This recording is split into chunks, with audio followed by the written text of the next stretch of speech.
Canal Dri Brasil Adriana de Piedade e Adriano de Jequié, divulgando a verdade com Jesus de Nazaré.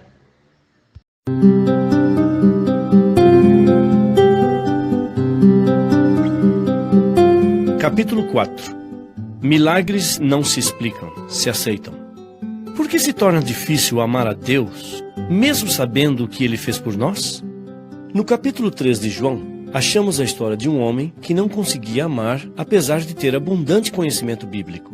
Este homem cumpria aparentemente todas as normas. Esforçava-se cada dia para ser um bom membro de igreja. Tinha até um cargo de liderança, mas não era feliz. Experimentava uma sensação de vazio na alma. Faltava em sua vida alguma coisa. O pior de tudo era que nem ele próprio sabia definir o que. É possível que Nicodemos costumasse ficar acordado até altas horas da noite, sem conseguir dormir. Muitas vezes, deitado na cama, talvez se perguntasse: meu Deus, o que está faltando? Devolvo meus dízimos, guardo o sábado, faço o trabalho missionário, canto no coral da igreja, sou professor da escola sabatina, mas sinto que alguma coisa está errada dentro de mim. Tenho a impressão de que nada adianta todo o meu esforço. O que está acontecendo comigo? Foi talvez numa daquelas noites que se levantou e procurou Jesus. Sabia onde achá-lo. Estudava as profecias e tudo apontava Cristo como o Messias que havia de vir. Seu problema não era falta de conhecimento. A tragédia de Nicodemos jazia no fato de nunca ter tido um encontro pessoal com Cristo. Amparado pelas sombras da noite, dirigiu-se aonde Jesus estava. No fundo, tinha vergonha que os outros o vissem procurando ajuda. Afinal, ele era um líder da igreja. Os homens supõem que líderes devem ajudar e não pedir ajuda. Vocês percebem o drama daquele homem? Cheio de teoria, cheio de doutrinas, cheio de profecias, sozinho, precisando de ajuda, angustiado, porém impedido, por causa do seu status, de correr como o jovem rico e cair aos pés de Cristo dizendo: Senhor, estou perdido. O que preciso fazer para ter a vida eterna? Não foi difícil para Nicodemos achar Jesus. Cristo estava no Monte das Oliveiras esperando com os braços abertos. Seus olhares se encontraram. Era o encontro da paz e o desespero, da calma e da angústia, da plenitude e do vazio, da certeza e da incerteza. Aqueles olhos de Cristo olhavam na alma, perscrutavam o coração, irradiavam amor, paz e perdão. Nicodemos tentou abrir o coração, contar suas tristezas, falar de seus fracassos, da confusão toda que o inquietava, mas não conseguiu. Seu orgulho falou mais alto. Rabi, disse, bem sabemos que és mestre vindo de Deus, porque ninguém pode fazer estes sinais que tu fazes se Deus não estiver com ele. Tenho a impressão que na realidade ele quis dizer: eu te reconheço como mestre, e vim falar contigo de mestre para mestre. Vamos estudar um pouco as profecias que se relacionam com as coisas que tu fazes. Jesus fixou os olhos em Nicodemos e viu através deles uma alma angustiada. Não era de profecias que ele estava precisando, nem de teologia, nem de doutrinas. Às vezes, nós, os humanos, vivemos preocupados em procurar o conhecimento teológico, quando na realidade a nossa necessidade é outra. Nicodemos, disse Cristo, você precisa nascer de novo. Você precisa ser convertido. Este é o seu problema, e enquanto você não experimentar o novo nascimento, não adianta estar na igreja nem conhecer a doutrina, nem ter um cargo de liderança. Nada substitui a experiência da conversão. Aquela declaração foi como uma bofetada no rosto de Nicodemos. Como pode o homem nascer de novo sendo velho? Pode porventura retornar ao ventre materno? Perguntou ele, simulando não entender. E Cristo, com um ar de tristeza nos olhos: pare com isso, meu filho. Você entendeu perfeitamente o que eu quis dizer. Estou falando de conversão, porque este é o ponto de partida de uma vida feliz. Você vive angustiado e triste porque sua cabeça está cheia só de doutrinas, leis, normas e regulamentos. Você se sente frustrado porque sempre tentou fazer as coisas da maneira certa e nunca conseguiu. Hoje, querido filho, quero transformar seu ser completamente. E você, em lugar de aceitar, tenta se esconder atrás do preconceito e da ironia? A história de Nicodemos fica sem conclusão no capítulo 3 de João, porque aquela noite ele não aceitou o convite de Cristo. Era duro demais reconhecer que ele, Nicodemos, o teólogo, o líder, o bom membro de igreja, não fosse convertido. Retirou-se triste e frustrado como veio. Você acreditaria se eu dissesse que o problema de Nicodemos é também o nosso? Corremos talvez hoje o risco de pensar que porque estamos na igreja, batizados, estamos convertidos. Mas não é sempre assim. Não podemos confundir conversão com convicção. Ambas as palavras são parecidas, mas têm significados completamente diferentes. A primeira tem que ver com o coração e a vida. A segunda limita-se apenas ao que vai na cabeça. Um dia desses, alguém nos deu uma série de estudos bíblicos. Aceitamos a doutrina do sábado, da lei, do dízimo, do espírito de profecia, do santuário e finalmente decidimos nos batizar. Ao sair do tanque batismal pensamos, agora estou convertido, mas talvez não seja assim. Estamos convencidos da doutrina, com certeza, mas estar convencido não significa estar convertido. E aí começa a confusão toda. Passamos pela vida como Nicodemos, cheios de teoria e de doutrina, muitas vezes sabendo tudo isso desde a meninice, porque nascemos num lar cristão, mas vivemos com essa permanente sensação de vazio, de impotência, de fracasso. Queremos amar Deus e não conseguimos. Por quê? Vamos tentar entender melhor este assunto da conversão. Para isso temos que remontar novamente ao Éden. Lá encontraremos Adão e Eva, recém-saídos das mãos do Criador. Eles eram seres perfeitos, tinham sido criados assim, sem propensão para o pecado, com capacidade de obedecer. Eles se deleitavam na obediência. Obedecer era para eles tão fácil como para você é respirar. Não precisavam se esforçar para isso. Tinham uma natureza perfeita. O problema começou quando eles pecaram, porque nesse instante eles perderam sua natureza perfeita e adquiriram uma natureza estranha, incapaz de obedecer e que se deleita nas coisas erradas da vida. Chamaremos a isso de natureza pecaminosa. Agora, com essa natureza pecaminosa, o homem não consegue mais obedecer. Agora, o que para ele é simples como respirar é a desobediência e o pecado.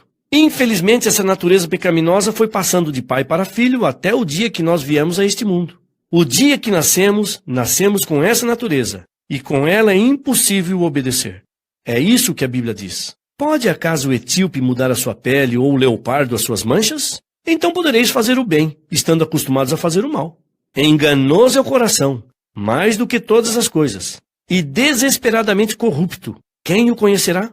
Porque do coração procedem maus desígnios, homicídios, adultérios, prostituição, furtos, falsos testemunhos, blasfêmias. Pastor, você deve estar se perguntando, isso quer dizer que eu nunca conseguirei obedecer?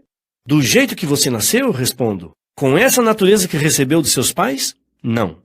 Foi isto o que Cristo quis dizer a Nicodemos quando falou, se alguém não nascer de novo, não pode ver o reino de Deus.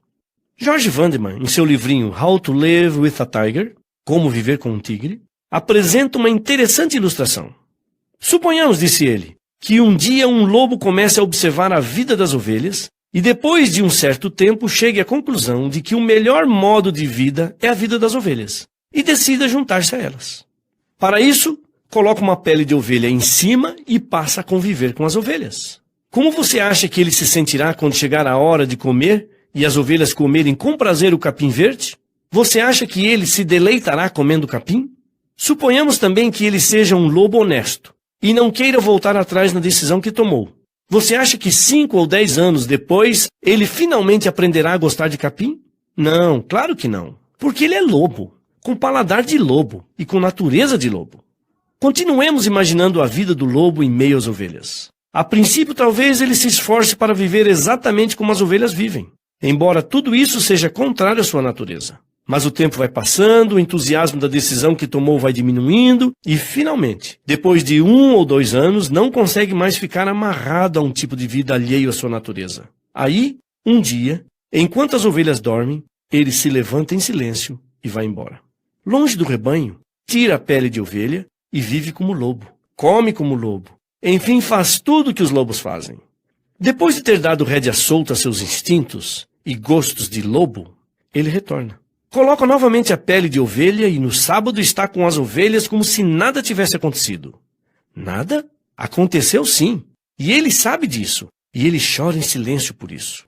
Um dia, não conseguindo suportar mais esse tipo de vida, clama do fundo de seu coração. Ó Deus, tu sabes que quero ser ovelha de verdade. Mas tu conheces minha verdadeira natureza. Sou um lobo, nasci lobo, não tenho culpa de ter nascido assim. Mas Deus, por favor, não quero ser mais lobo. Quero me tornar uma ovelha de verdade. Faze alguma coisa por mim. E Deus faz o milagre da transformação. Com um toque milagroso, converte esse lobo numa ovelha de verdade, com coração de ovelha, com paladar de ovelha, com mente de ovelha. É justamente isso que Deus está prometendo. Então aspergirei água pura sobre vós, e ficareis purificados de todas as vossas imundícias e de todos os vossos ídolos. Dar-vos-ei um coração novo, e porei dentro de vós espírito novo.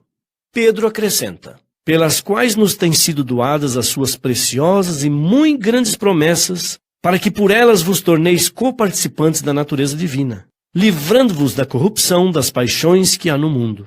Entende, meu amigo? Deus está prometendo dar-nos uma nova natureza. A natureza de Cristo, que gosta de amar a Jesus e se deleita na obediência. Isso é conversão. Ellen White o explica assim: não somos, por nós mesmos, mais capazes de viver vida santa do que o era aquele homem de andar. Muitos há que compreendem a própria impotência e anseiam aquela vida espiritual que os porá em harmonia com Deus. Estão vãmente lutando por obtê-la. Em desespero clamam: miserável homem que eu sou, quem me livrará do corpo desta morte? Que estas almas acabrunhadas, lutadoras, olhem para cima. Ninguém vê a mão que suspende o fardo, nem a luz que desce das cortes celestiais. A bênção vem quando pela fé a alma se entrega a Deus. Então, aquele poder que olho algum pode discernir, cria um novo ser, à imagem de Deus. Um novo ser, você compreende? Um ser capaz de amar, um ser que queira obedecer, um ser que se deleite em fazer a vontade de Deus. Não é essa uma promessa maravilhosa? Ninguém vê. Porém, o milagre acontece porque a promessa não é humana, é divina.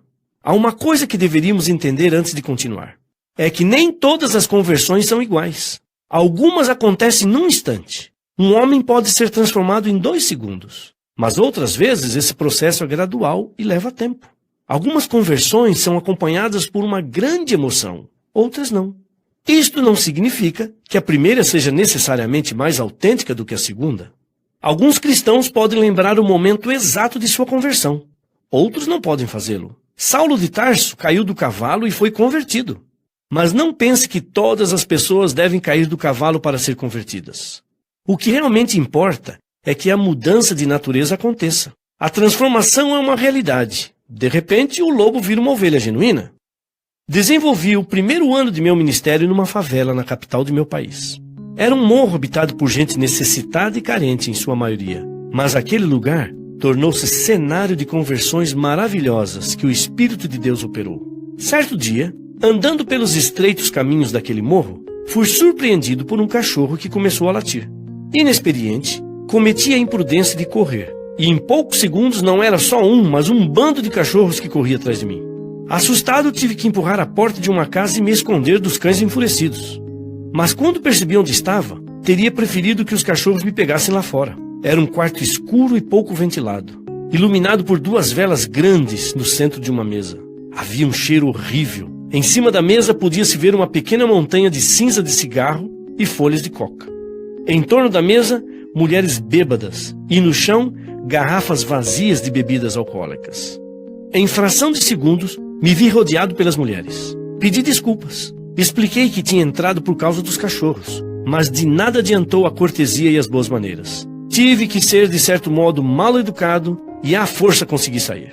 Alguns dias depois, uma daquelas mulheres abordou-me na rua. Foi você que entrou em casa outro dia perseguido pelos cachorros? Sim, disse. E pedi desculpas mais uma vez.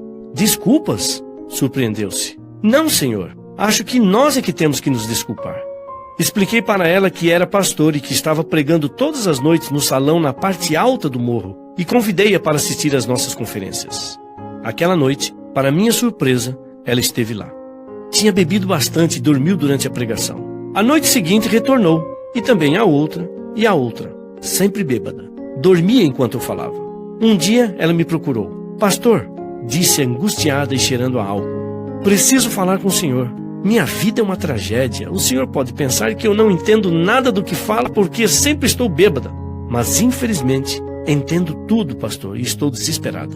Olhei para ela com simpatia. Era fácil ver no rosto, nos olhos, nas lágrimas que resistiam em sair, a tragédia de uma vida sem Cristo. Ela era uma alcoólatra inveterada. Pastor, continuou, eu tive uma família bonita, um marido honesto e trabalhador e filhos maravilhosos. Não vivíamos na abundância, mas nunca faltou o pão de cada dia, até que fiquei viciada na bebida. Não sei como aconteceu. Cheguei a um ponto em que a bebida era o mais importante em minha vida. Às vezes meu marido chegava à noite cansado de trabalhar e me achava bêbada, os filhos com fome e abandonados. Esse foi o início da desgraça. Ele começou a me bater, mas nem por isso eu parava de beber. A vida em casa tornou-se insuportável. Um dia, enquanto ele estava no trabalho, tive a coragem de pegar minhas roupas e abandonar o lar, o marido e os filhos, o menor dos quais tinha apenas 2 anos. Aí, vim morar neste morro, onde para sobreviver me entreguei a uma vida de promiscuidade e abandono. Doía muito ver como o pecado arruína completamente a vida de uma pessoa e a leva muitas vezes a cometer coisas que a própria pessoa não entende depois. Todo este tempo em que estive assistindo às conferências, seguiu falando a mulher, tenho sentido que minha vida não pode continuar assim. Tenho que parar de beber. Mas, pastor, quando estou lúcida, lembro de meus filhos, de meu marido e a angústia toma conta de mim. Então, para esquecer, torno a beber. E assim minha vida entrou num círculo vicioso. A promessa de Deus é que Ele nos libertará das concupiscências deste mundo.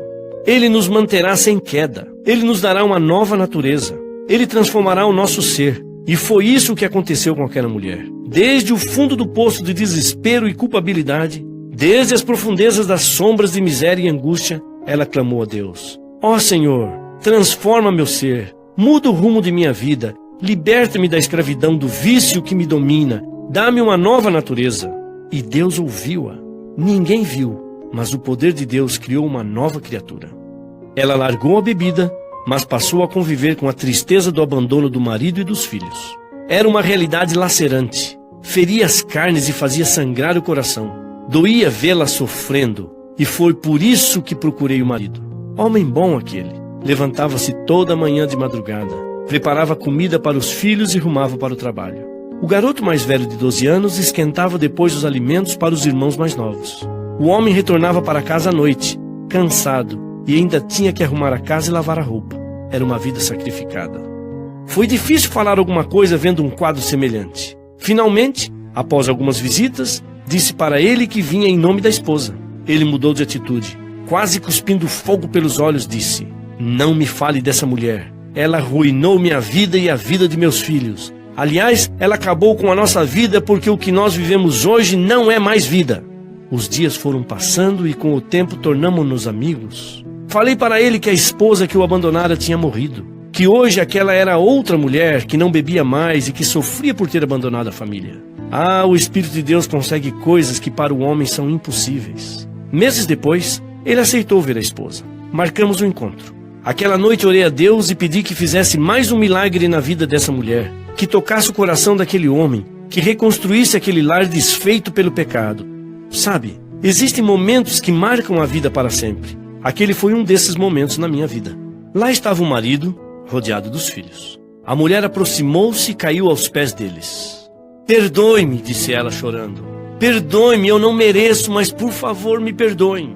Já perdi todos os direitos que tinha, não sou ninguém, apenas quero que me permitam cuidar de vocês. Serei uma serva, nunca reclamarei de nada. Só quero ficar perto e cuidar de vocês e fazer tudo o que deixei de fazer. Foram momentos dramáticos e emotivos. No silêncio do coração continuei orando. De repente o homem levantou a mulher e perguntou: você não bebe mais? Não, há meses que Cristo tirou a bebida de mim.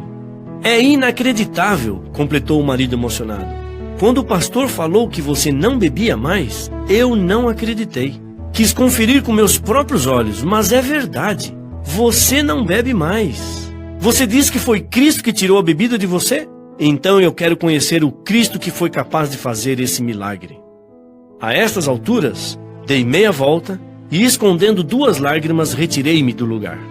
Meses depois, tive a alegria de ver batizados aquele homem, sua mulher e o filho mais velho de 12 anos. Como Deus transforma? Não sei. Mas eu sei que Ele é capaz de mudar. Ao longo de meu ministério tenho visto muitas vidas transformadas. Marginais, jovens viciados em drogas, bêbados, homens e mulheres que pareciam não ter mais esperança de recuperação. E se Deus foi capaz de transformar todos eles, não poderá também transformar nosso ser? Pastor, você dirá, eu não sou como aqueles homens.